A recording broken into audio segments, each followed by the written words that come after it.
সদৌ গোলাঘাট নিৰ্মাণ শ্ৰমিক সন্থাৰ অন্তৰ্গত মক্ৰং আঞ্চলিক সমিতিৰ বাৰ্ষিক অধিৱেশন আজি মক্ৰং আঞ্চলিক সমিতিৰ সম্পাদক পবিত্ৰ বৰাৰ চৌহদৰ সভাকক্ষত অনুষ্ঠিত হয়।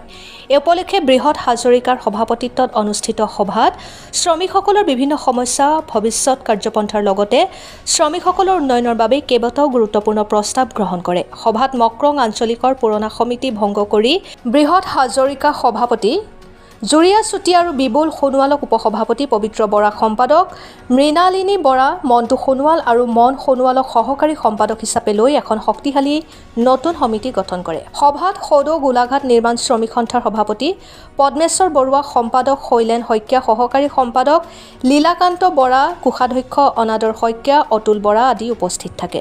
গোলাঘাটৰ পৰা জীৱন গগৈ ৰিপৰ্ট, অৰুণোদয় আছাম। আজি আপোনালোকৰ যি বাৰ্ষিক অধিৱেশন, আপুনি সম্পাদক হিচাপে কি ক'ব? যি সদৌ গোলাঘাট জিলা নিৰ্মাণ শ্ৰমিক সন্থাৰ মক্ৰং যি আঞ্চলিক সেই আঞ্চলিকৰ আজি বাৰ্ষিক অধিৱেশন আৰু এই অধিৱেশনখন যি সুকলমে আগবাঢ়ি গ'ল।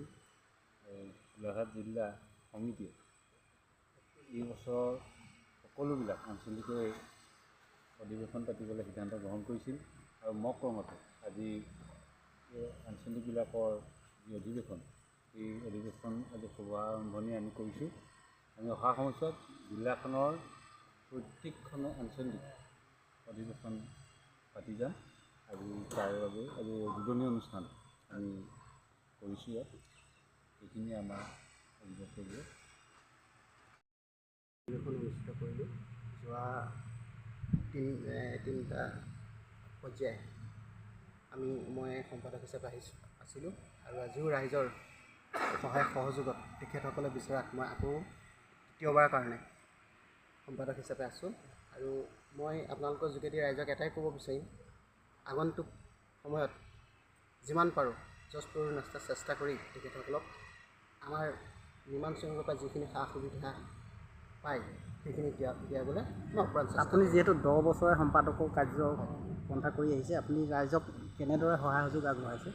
মই গত পাৰ হৈ যোৱা তিনিটা পৰ্যায়ত মই তেখেতসকলক স্কলাৰশ্বিপৰ পৰা ধৰি ডেথ বেনিফিটৰ পৰা ধৰি মেডিকেল ক্লেইমৰ পৰা ধৰি সকলোখিনি আঁচনিৰ পৰাই যিকেইটা পৰ্যাপ্তমতে চলি আছে সকলোখিনি আঁচনি মই দিয়াইছোঁ। আৰু এই বছৰ সম্ভৱতঃ 100 বছৰ আছে ল'ৰা ছোৱালীক মই স্কলাৰশ্বিপ দিবলৈ সক্ষম হৈছোঁ। আজি ৰাইজৰ সঁহাৰি কেনেকুৱা পাইছে? আজি ৰাইজৰ সহায় খুব ভাল লাগিছে।